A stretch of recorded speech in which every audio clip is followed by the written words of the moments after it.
Budem, prosím vás, rozprávať po anglicky. Aj celá akcia bude po anglicky z veľmi jednoduchého dôvodu.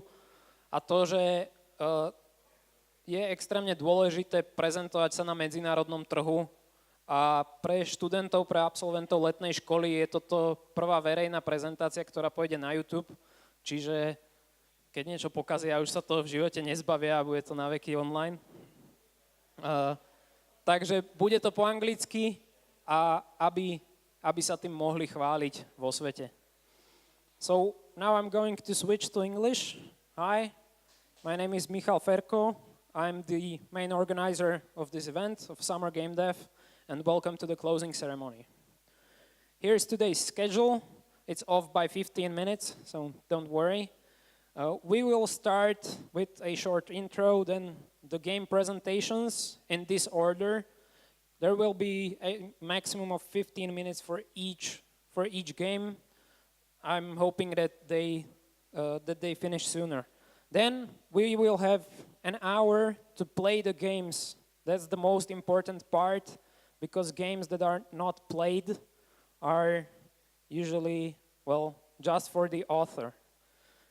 Then the jury, composed of industry professionals, will give their feedback to each project, and then we'll follow the award ceremony. Of course, at 9, we will all move to Black Ink Bar, which is an awesome gamer bar, and there's an after party right there. So what is Summer Game Dev? Maybe some of you don't know yet. It's a course for students, and the main point is to get students to a game dev job. So get them to probably start their own company or maybe get hired by an awesome game dev. And Summer Game Dev should be not the first step, because we accept students that already have something behind them, that are investing their own time and like drawing or programming or designing games. But it should be a necessary, well, not necessary, but a very, very very good step towards the job that they will eventually get. So Summer Game Dev is happening since 2016. There have been, not counting the students from this year, so far 34 students, and over 40% of them are working in the games industry or related fields like game analytics and so on. These are awesome numbers, but we need to pump them up, and that's what this year is for. There's 20 students this year, and we want to give them their dream jobs. Amongst other notable things, last year's game Echoed World was released on Steam in 2017, and it was released as a free game, but it was downloaded I think over 50,000 times, so that's really awesome. So this year's Summer Game Dev took 5 work weeks. It was happening at the Faculty of Mathematics, Physics and Informatics of Comenius University, and the students were required to be 20 hours a week on site, so at the faculty. During the first week, there were 10 lectures where we also announced the teams, because the students didn't know each other before, so we just created 4 teams of students, and we hoped for the best.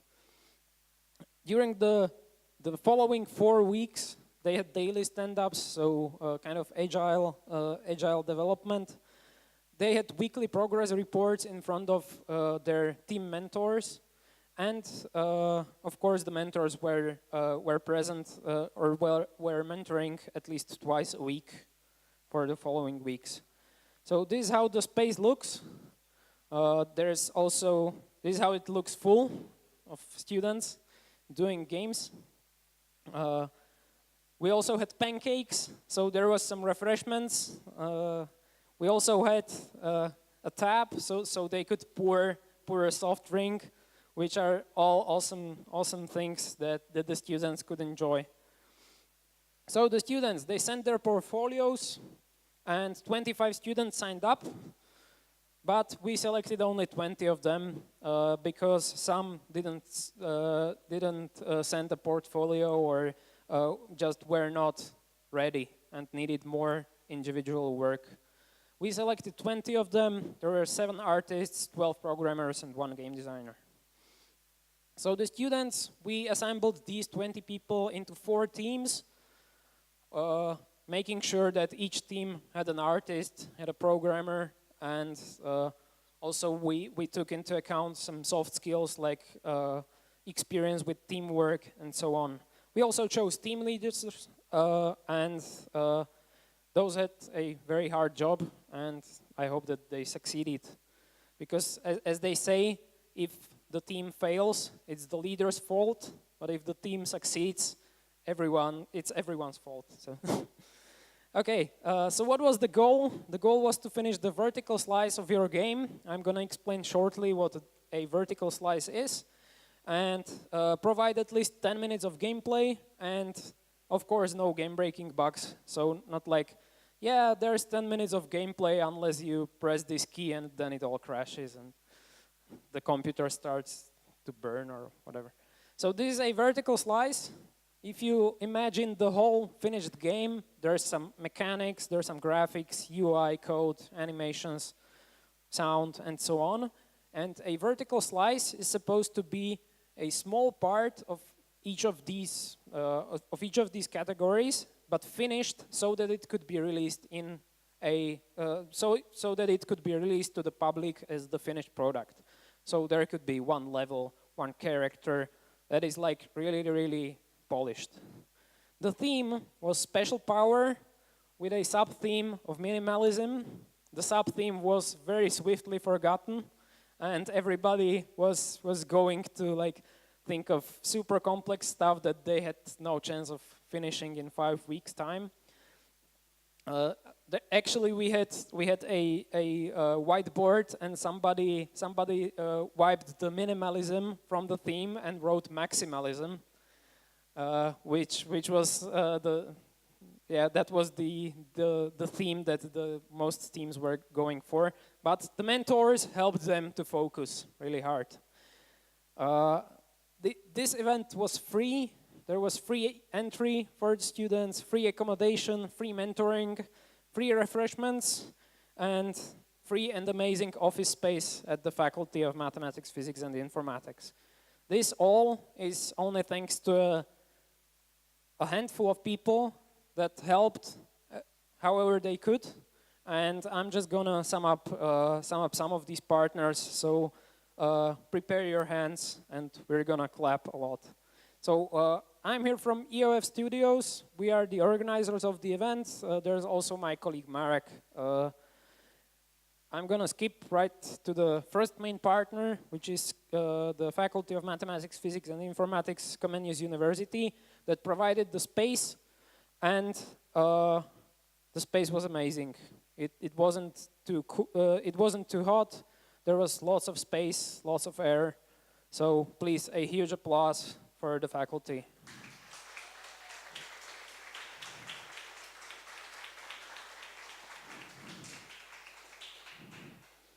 The next main partner, which, you know, there was free refreshments, free accommodation, and so on, that couldn't be possible without the Slovak Arts Council, or Fond na podporu umenia. Slovak Arts Council is actually supporting video games and is giving out lots of money, in like hundreds of thousands of euros, to events like these, like Summer Game Dev. And Summer Game Dev was sponsored by Slovak Arts Council, but it also supports video games and video game development. So this is for the students. If you continue with your games, sign up. You might get money and get time to finish what you started, even with a different project or whatever. So a huge applause for the Slovak Arts Council.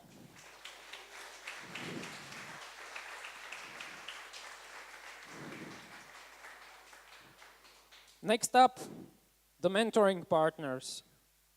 It couldn't be possible to get to the stage of games that the students have gotten without expert feedback. And I have to say that both of these companies, Bohemia Interactive, the Bratislava part, and PowerPlay Stoodio contributed mentors, and this school couldn't be realized without them. So please, one more applause.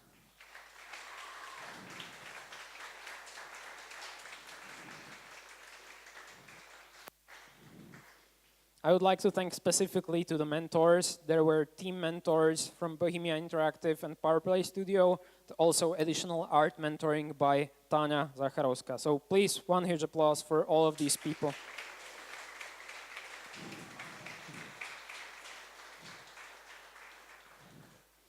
More partners. I said prepare your hands. So, the Slovak Game Developers Association is supporting events like these to broaden the game dev scene here in Slovakia.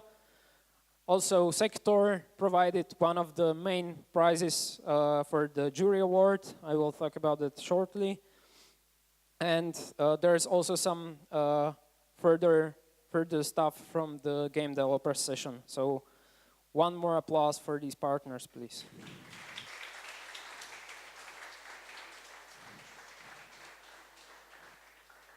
Then there's sponsors. One of the main prizes is sponsored by the Slovenská informatická spoločnosť, or the Slovak Society of Computer Science. The students got a welcome package from Sfera. There's going to be some hardware rewards for the audience award from Microstep MIS. The refreshments that you can enjoy here are sponsored by SECG, and a farewell package will be given out by SAS Slovakia. So one more huge applause.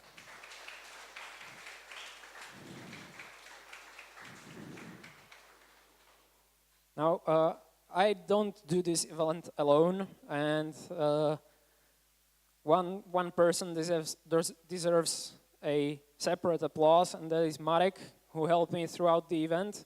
And without him, the event would be of much lower quality. So please, Marek, thank you. Where are you?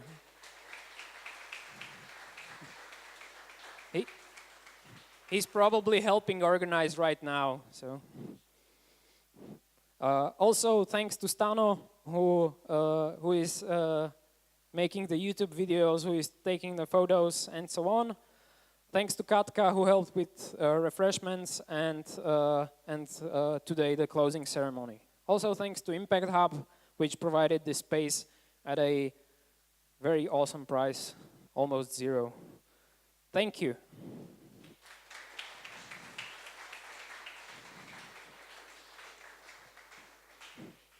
Okay, that was it. That was the special thanks. Now let's get to the game presentations. So please, the first team. There he is. All right, so hey everyone. My name is Patrick, and I'm here for Team A with our game Ipaka's Trial. So first I'm going to introduce our team. So we are called A-Team. Our leader was Sylvia. She was also our director, and she did all the animations. Then it's myself. I was kind of lead programmer and oversaw all the programming stuff. Then it's Robo. He did level design, programming. Then Radka, she was a character designer, and she did all the art, all the drawn art in our game. And then Shimon, he did the programming and particle effects. And also, we'd really like to thank our mentor Uri from PowerPlay Stoodio that helped us a lot, and he helped us throughout this journey. So, okay, Ipaka's Trial. So that was our game we were working on for 5 weeks, and hopefully you're gonna like it. So it's about a young Native American boy undertaking the rite of passage to enter adulthood. His name is Ipaka, and the game puts you onto a quest to find your inner animal spirit and lets you use different shape-shifting abilities to overcome different obstacles and puzzles. So that's what the game is about. This is what the game looks like. So you can see our hero Ipaka, and he's trying to reach the feather. So yeah, this is in-game screenshot. So as you can, oh, hold on. I'm gonna show the the gameplay video.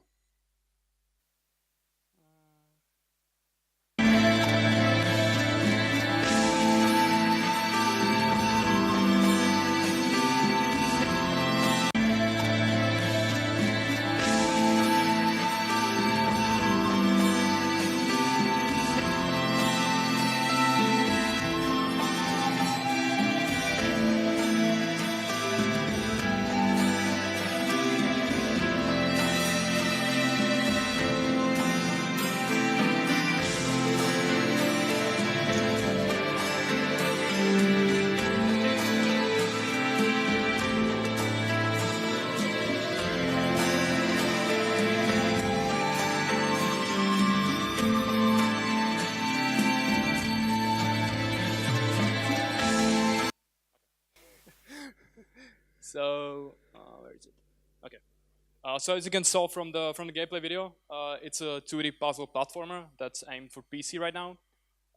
Again, it's about a young Native American boy, Ipaka.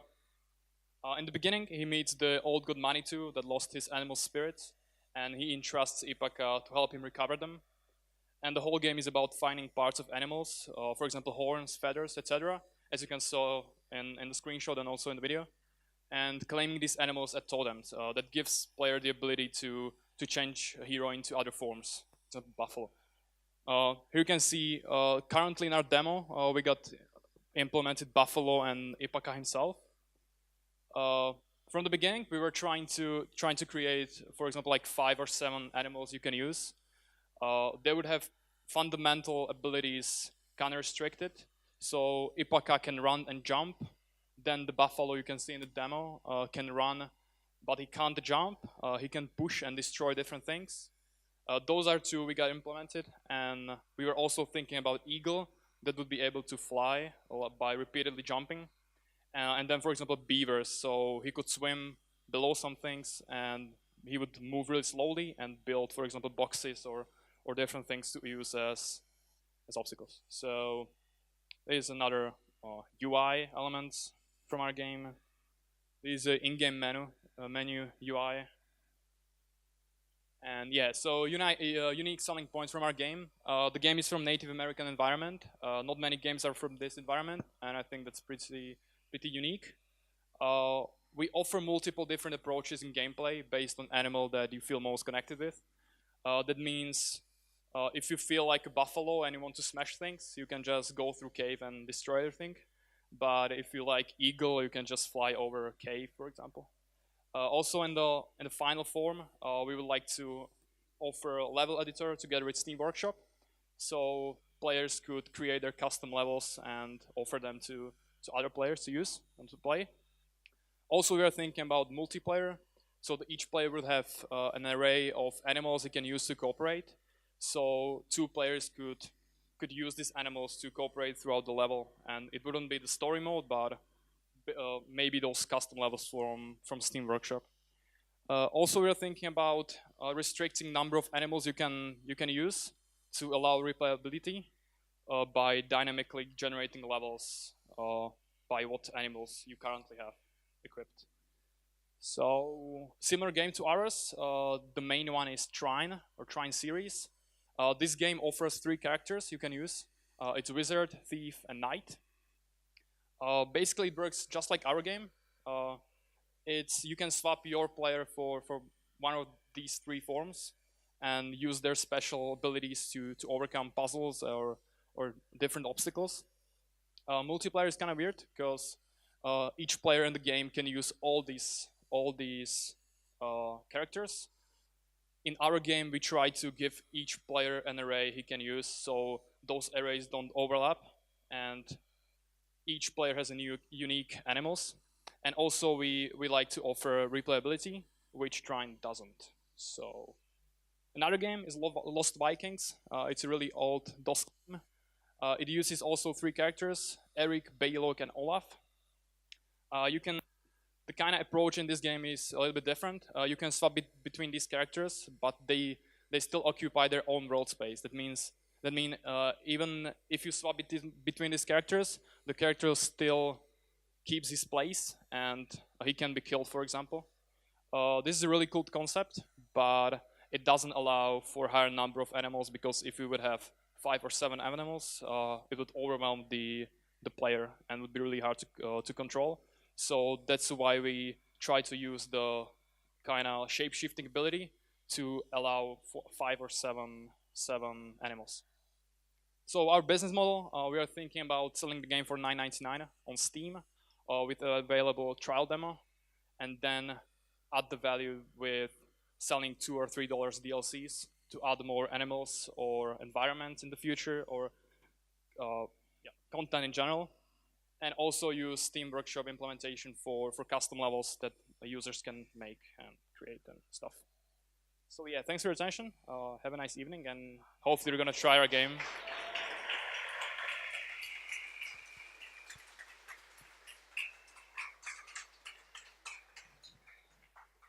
Team 2, please. Just one small note. There will be no questions after the presentations. There's going to be an hour when you can play the game and ask the team anything. So. Good evening, everyone. Thank you for coming. So I am Anna Shpotova. I'm from Team 2, and I'm here to tell you something about our game that we've worked on the in the last month. So our team, this is its logo. It's a little bit of a tribute to our mentor who likes cats. And since he named us the Golden Team, we felt like we needed to treasure his wisdom, and we wanted to implement that into our logo design. So it's a chubby cat with switched letters. Yeah, this is our mentor.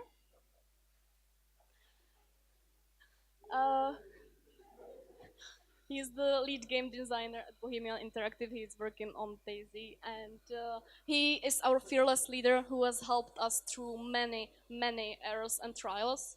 He was there for us the whole time on Slack. He helped us with many issues that we had, and he assured us that everything will be okay and it won't be as much of a train wreck as we thought.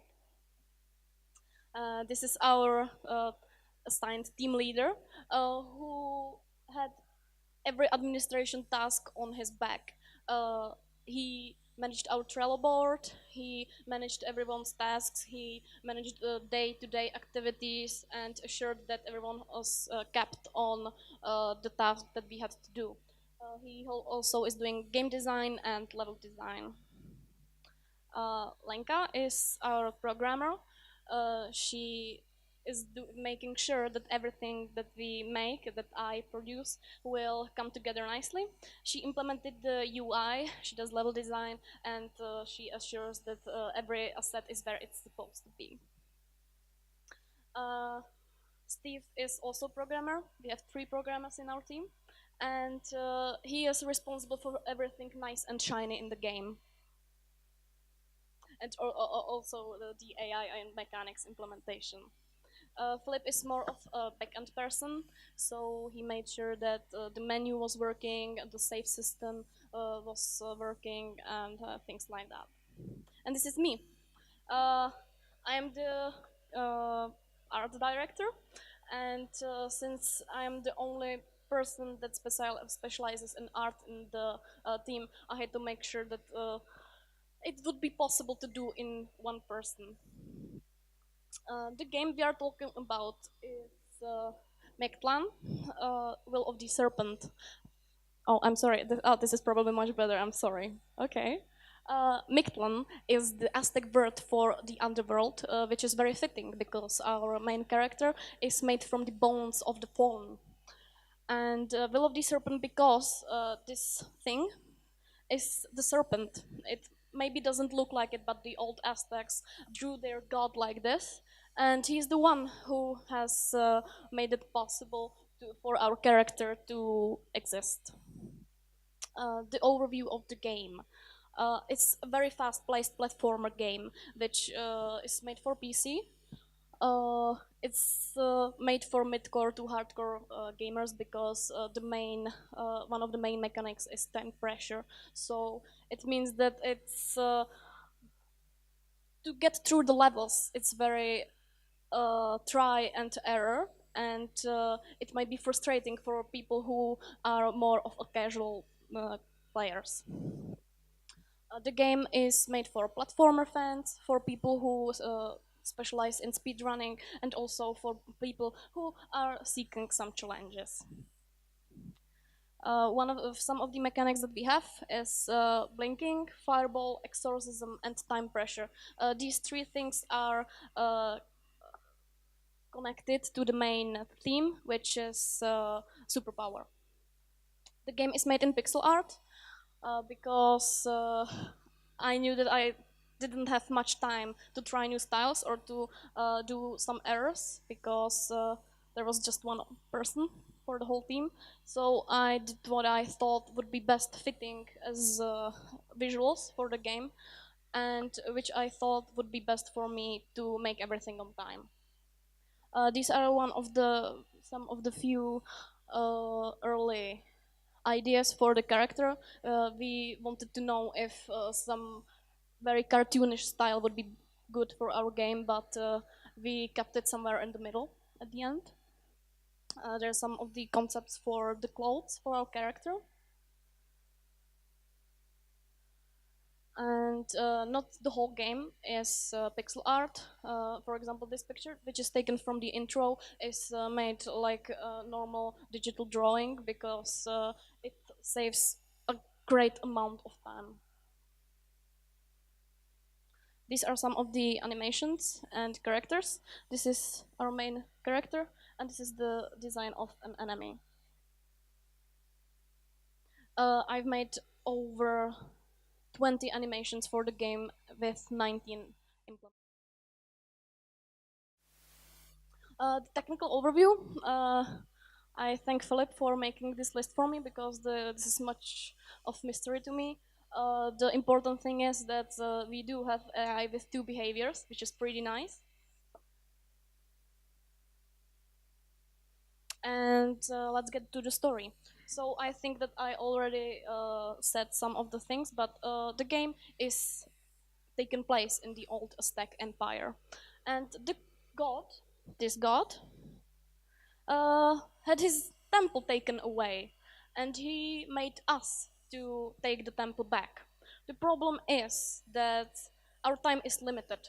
The power that he gave us is also the timer that shows how much time we have left in the game, and when the power runs out, so does the life of our hero. So we have a limited time to do that. The nice thing is that every time we smash an enemy, we get a little bit of the power or time back, which gives us more time to get through the level. We are not killing the enemies because they are not bad people. They are just normal worshippers of the god who had been taken forcefully into the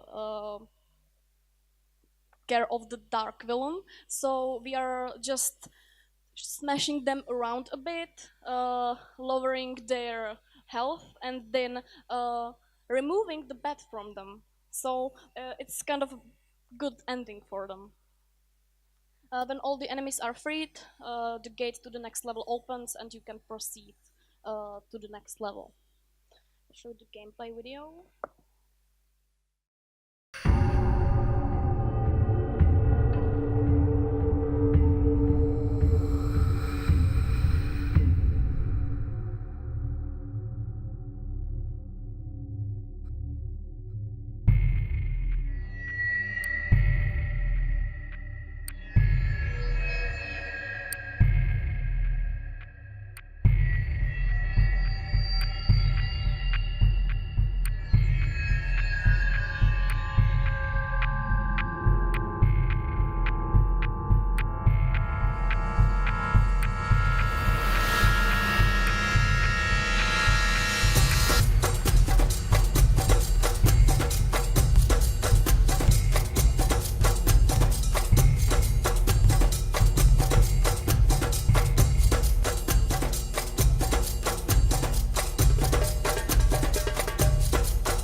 Okay, the next thing.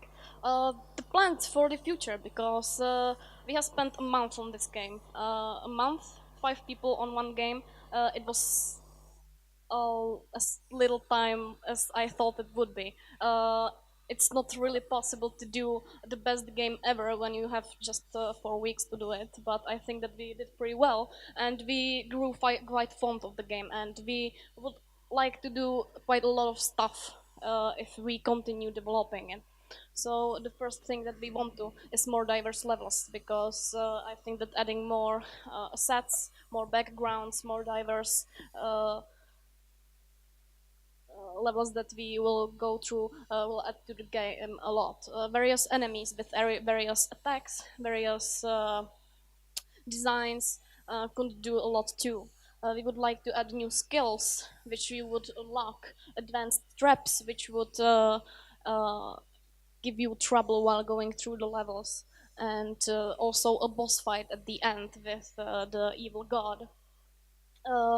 Multiple difficulty settings, because yes, the game is hard. It is made for mid-core to hardcore gamers, so it is hard for a normal gamer who just plays from time to time. So that's why we would like to make difficulty setting a thing, because it should be possible to go through the game without much frustration for just a more relaxed gamer.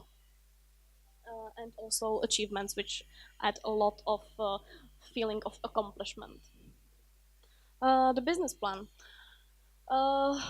We think that the selling point of our game is that it's quite unique.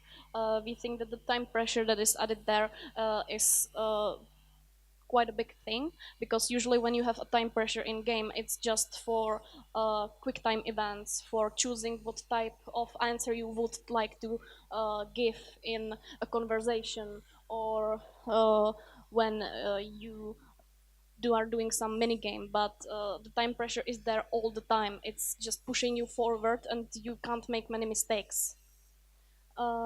It's unique setting. For some reason, stacks are not really that much used in the games. In the 90s, there were few adventures, adventure games where you could search through the stack temples, but apart from that, the only competition is the game Astas, which came out last year, and it's a classical beat 'em up game with strategy twist. The other game I want to mention is Move or Die, which is a small game that has a similar idea, but the time pressure is not in the time you have left, but that you can't stay still for a while. We would like to sell the game when it's in its full version for €15 on Steam Humble Bundle, etc. And as last thing, I would like to give big thanks to Michal and Marek, who were there for us the entire month and did a lot of things for us, and they were always there when we needed help with almost anything. Yeah, so thank you very much.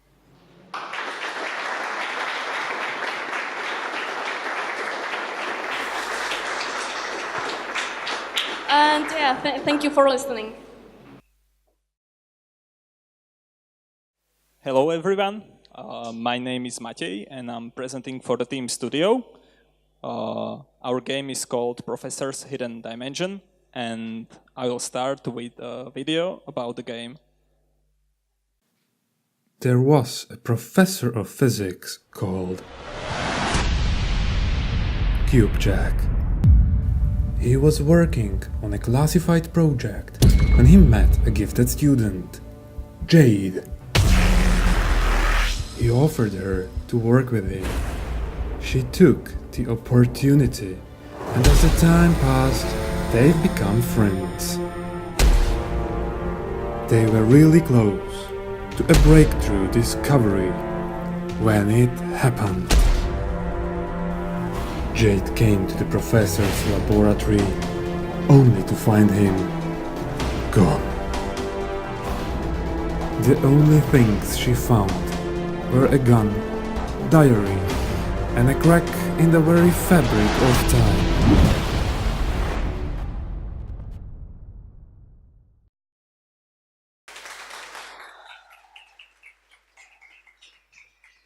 So, as I have already mentioned, I'm from the team called Stoodio. Our game is called Professor's Hidden Dimension. It's action 2.5D shooter, and it is about the student with superpowers and a gun who decides to save her professor. The game could be summed with the sentence: the player enjoys time manipulation mechanics along with shooting to land epic bullet storms on exploding enemies. You will see that in a while. I will first talk about the game. We are targeting PCs and gaming laptops.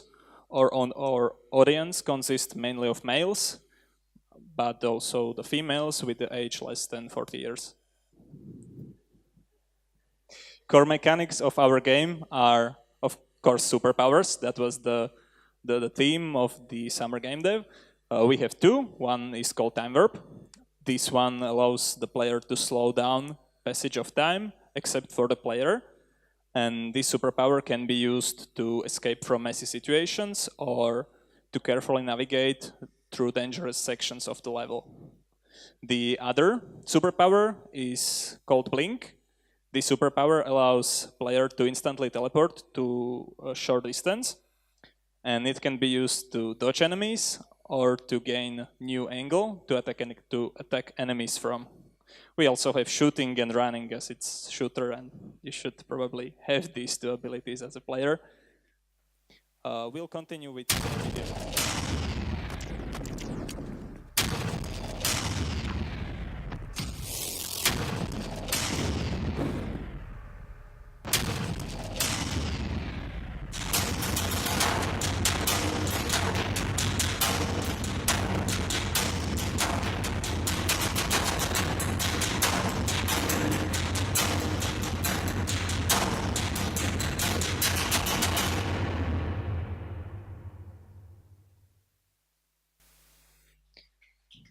That's how the gameplay of our game looks like.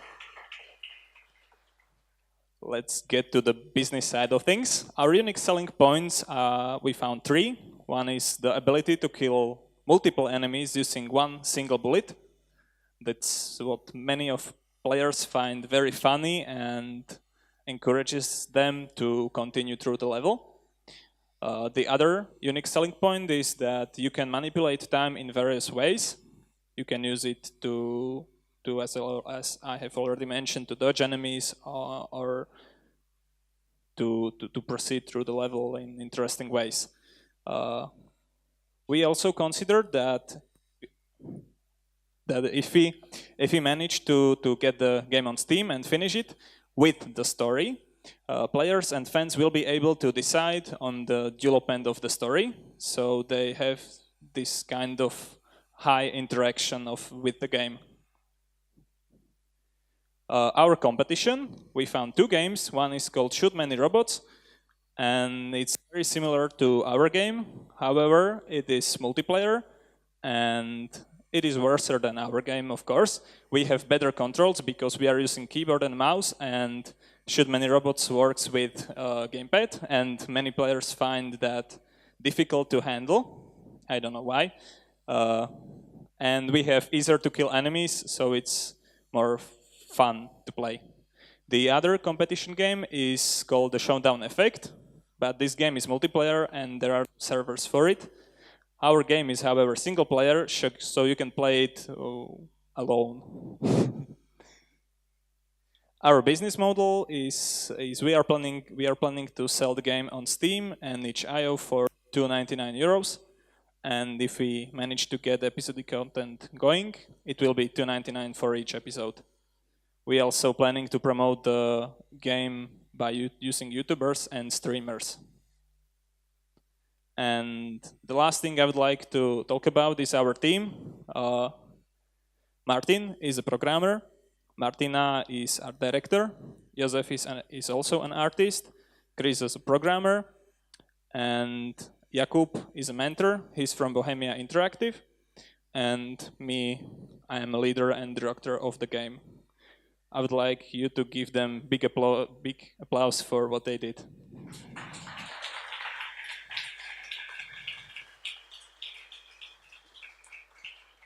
And I would like to thank you for your attention and coming to this event. And don't forget to play our game and vote for it.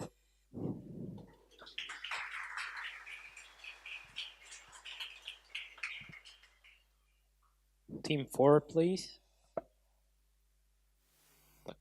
Hello there. My name is Marek, and I'm very happy to present to you the fruits of our 5-week labor.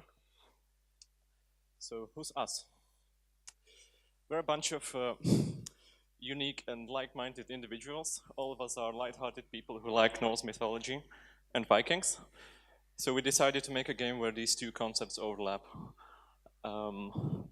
We call ourselves the Draugar Stoodio.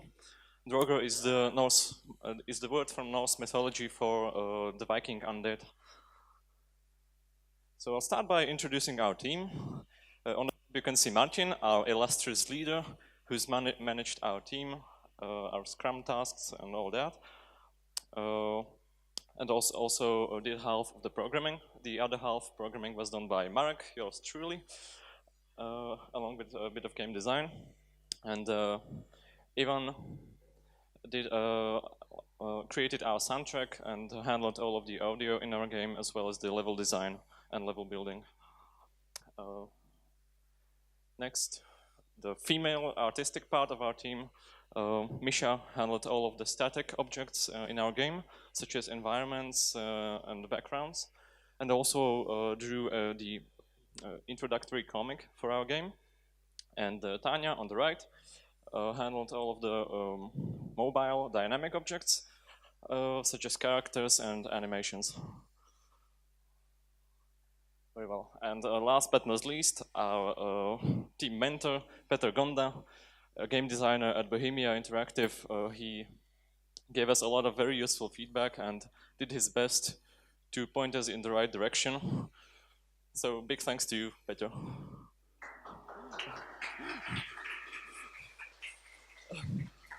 Well, so let's get to the good part. What is our game about? Our elevator pitch, we've had this written down since like week 1, but I still don't remember it, so I'm just going to read it. A Viking pacifist accidentally got into the warrior heaven Valhalla, from where he wants to escape.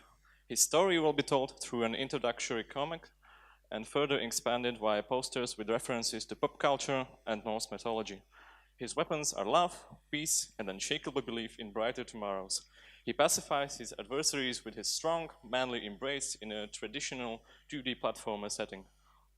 His foes are tough, dead Viking warriors trying to prevent him from reaching the exit door. So this is the main menu screen of our game. You have a good view of our general art style. And also you can see our main protagonist, along with his main weapons, meat, love, and peace. So, about our game and its mechanics. As I said, it's a 2D platformer where you move around by running and jumping, but the motion is not the main focus of the game.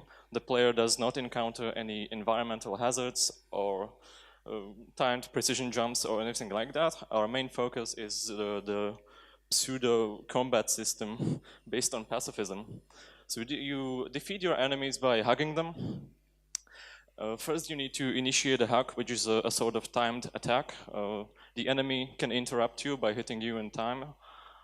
If you initiate a hug correctly, a small rainbow minigame starts where you need to press a button to fill a rainbow in time. And if you manage to do that, you pacify the enemy successfully. You recover a point of health, and you also recover a piece of rainbow, which is added to your rainbow bar for future uses. And so each enemy you defeat makes you stronger and makes it so that you can pacify later enemies much more easily. You can also send stunning kisses to your enemies. Each kiss is not for free, but it takes 1 point of your health. So you need to use them strategically, otherwise you can kill yourself by sending kisses, technically speaking. Another feature that you can see in the level are ravens, which fly above the player and poop on them. if you get dunked on, you are stunned for a moment, and so enemies can hit you freely. So the main goal of the game is to get to the other end of the level, which is obstructed by enemies, and at the end of the level is a boss whom you need to pacify in order to unlock the final gate. You cannot do this unless you collect enough rainbows from the level, because the boss is simply too difficult otherwise. Right, so about our art style, as you can see, we're using a very light-hearted comics style theme with comic style black outlines. The general setting of our game is the Viking heaven, Valhalla. And yeah. All right, so our business model. Our main target platform is PC. Once we finish the game, we plan to distribute it as a premium game. Our main target audience are casual and mid-core players, or just about anyone who likes Vikings, Norse mythology, and light-hearted games. We've also taken a look at several similar games to ours. Mostly we focused not on generally platformers, but games that contain Vikings and are light-hearted. So why pick our game over all the others? So we've got this completely absurd and ever-present irony in our game. A big manly and cuddly hero. And we've taken a unique approach to representing Valhalla and Norse mythology that is more comedy focused, which is something we've never seen anywhere else before. And yeah, that's about it. Very well, I'm going to show you some gameplay footage now. So this is our introductory comic, which the game opens with. It shows the backstory of our main hero and how he got to Valhalla in the first place.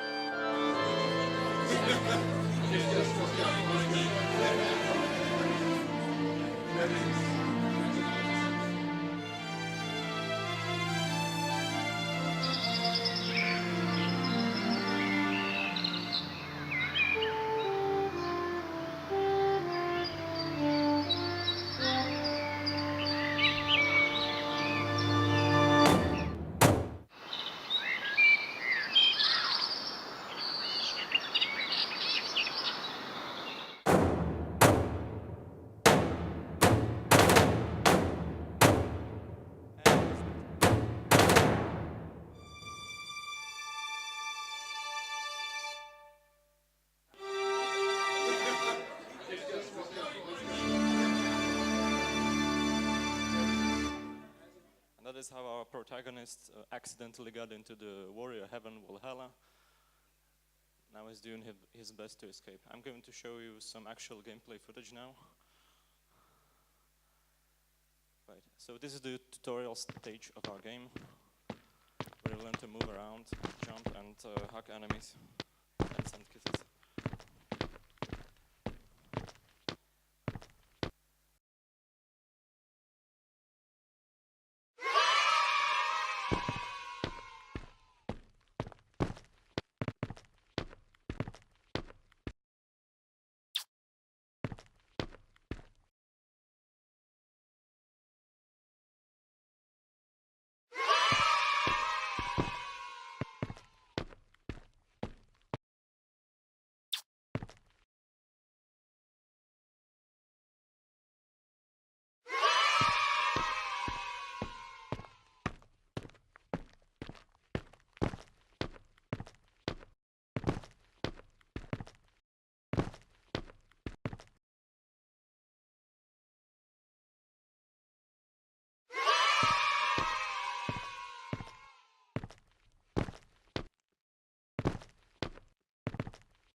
All right, so that's it from us. Thanks for your attention.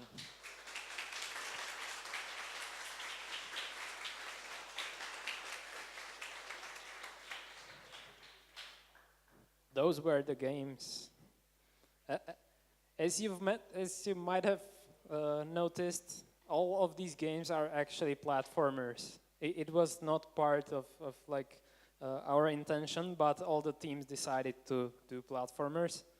So at least it's gonna be easier to compare. Why compare? Because you're gonna play the games and vote for them. Everybody should have gotten a coin, a Super Mario coin at the registration.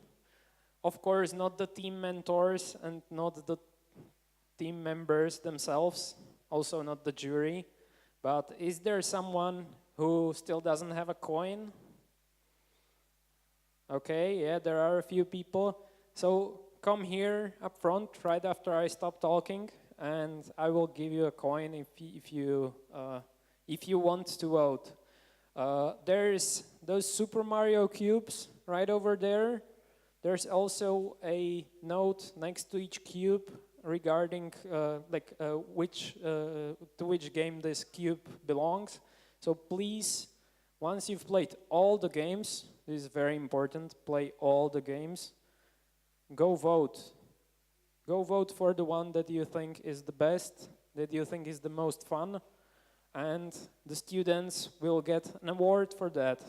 It's gonna be the audience award. There's also gonna be a jury award, and yeah, so now we have approximately 1 hour, so until 2015. Go and play the games and give feedback to the students, because that's the most important part. Give feedback and enjoy, because it's mostly about fun, right?